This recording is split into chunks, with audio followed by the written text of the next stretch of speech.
Hey guys, welcome back to Umzimkulu at Drinnen, where we've been having a blast. I've got a new guest, a regular guest, charter, Philip, and we've been hunting the halocline, the rainwater line for all sorts. And dorado have been absolutely accommodating. Check this out. Yeah, happy customer. Alright, so we thought nothing of the sailfish swimming past us on this day where we saw so many billfish. And it was actually at the end of the day, not even really wanting to fish much more. And next thing, we've got this guy jumping all over the horizon. Philip tied to it. Luckily, Dion was rolling the camera, checking him jump, jump, jump. But this is a real typical sailfish fight, and you can learn a lot from what happened to us on this trip, on this little skit. Yeah, and so it's a solid hookup. We had a live Mars bunker out there, or carapau, whatever you want to call it. A nice big one with a blue Mido strip swimmer, and this sailfish just jumped on that, and I grabbed the rod, luckily just in time to make sure it was in complete free spool, and that fish gulped down that Mars bunker. And next thing was jumping all over the horizon. The rod is a beautiful Fenwick collector's item that I've managed to accrue, but Philip has got a Penn Jigmaster on there, can you believe it? And all this equipment's from the 70s. The line is quite good, it's like 20 pound, or maybe even 30 pound. There's no leader. There's just a little piece of trace. It's like 100 pound or something, and a 5-0 hook. But it was an epic hookup, and now this fish is properly hooked. That's why he's not jumping so much more. He's hooked right in the stomach. Now it's becoming a slog. Philip just has to pull and pull, and Dion has to keep on filming. Dion's a professional golfer, by the way. I'm trying to convert him to fishing. Looking good so far. He had a thrilling day out filming his mate catch his first sailfish. Philip was doing really good at this stage. His fish get a little bit stubborn. But I mean, this guy wasn't too big. He might have gone 35 if we're lucky. But yeah, he comes right up close to the boat. All kinds of stuff can go wrong now. The main thing is Philip has got to keep the line tight. That is the be-all and the end-all of what's going on over here. He's going under the boat. The fish comes quite close to the boat every now and then. I'll do a couple of maneuvers to keep away from it and just keep it at a nice angle. But eventually this fish will just come upside to us, and he'll be tired. He's going to tire out now. He's getting really tired. You'll see one of these jumps that is coming up is a real half-hearted, slow jump, and that's kind of signaling that, hey, it's off perception. We've had such a good bullfish season so far, even though I haven't got any marlin to the boat. I've hooked 4. I've seen so many guys hooking marlin all around us along this colour line here. The one fish looked about 600 or more. And it's generally small fish and all kinds of species. The Spearos saw the stripes first. Then a couple of black marlin come along, and then the sailfish finally appear. But yeah, Philip's doing really good at this point. That rod is just such a beautiful piece of equipment, beautiful piece of kit. Anyway, there we go. A couple more maneuvers to keep that fish in the right place. And keep going, Philip. Keep going. Philip, just keep pulling that fish. I'm running out of things to say, which is rare. Anyhow, we're getting to the crux of what's going on here.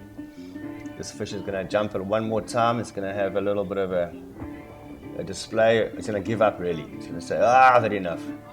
And then he's going to just start behaving and come swimming next to the boat. And all you've got to do is just keep the boat going forward very gently and very slowly. And eventually that angle will come closer or become more obtuse. Or keep the angle obtuse. Like keep the fish away. Try to keep the fish on top, put it that way. If it goes down, it becomes a real problem. You just become a tug of war. But Philip's doing really good here. Keeping that line tight. That rod's got a nice forgiving tip as well, which is half the fun. So you have the light tackle. There's no sharks around here too, but sailfish generally don't get charged by sharks. They fight back even. But basically, this fight is going to be coming to an end soon. Can you believe it? Umzimkulu River in the background. The famous halocline that everybody's talking about. And I think this fish is coming up for its last little jump.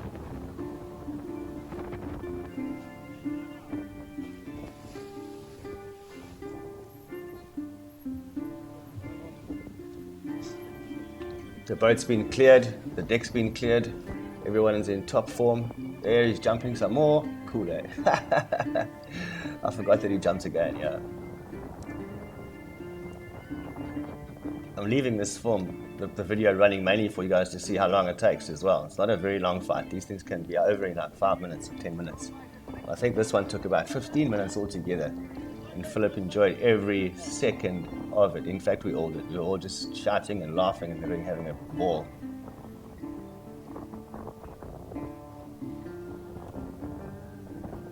Rough seas. These fish always come in rough seas. I think maybe it's the oxygen, or the fact of the matter is that the southwest is pumped through here at this time of the year. Then the next day the east blows, and the next day the west blows. And I think that all the aerating and all the mixing of the currents and the mixing of all these different water bodies is what attracts these fish here. But when the southwest blows like this one here and it pumps like it is blowing today, this is the day that the billfish seem to all just appear or come alive. I'm not sure why, but this is the perfect conditions for them. So the sailfish is misbehaving again. I had to do a couple more circles just to keep on top of him or keep away from him slightly. Don't let him go underneath the boat. Just keep going away. Now we're going forward. I'm pretty sure he's coming up for his last jump here. Yeah, things can get tricky at this stage because he's a long fish and he's fast and he can change direction really easily. So one moment he's going the one way and you're all happy and everything's in control. The next thing is going straight towards the propeller. So that's why you see the boat accelerate every now and then. It's just to keep that fish away from the propellers. The sailfish is not like a marlin. You don't have to worry about it jumping in the boat. But there's the final little jump. That's him tired now. Oh, he's giving up. He's saying, okay, you win. Come get me. Get the tag. I got the tag in my hand at this point. I haven't got a tagging stick on this boat. But anyway, we get the sailfish around. Now it's tired. It's in a perfect mode. I could actually see it this whole time.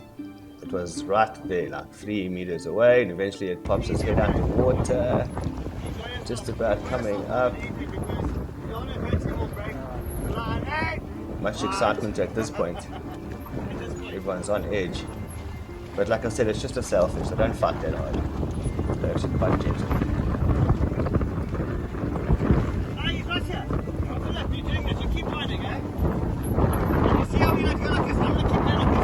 Yeah, typically the sailfish will jump like 3 times so they go mad and absolutely just go dilly like this guy did. And then they just slow down. A couple little tiny jumps and then this is it. It comes to the boat. Very good job. Keep going, Phillips. You've got to just pull him up there. I'll stop the boat. Try to pull him up.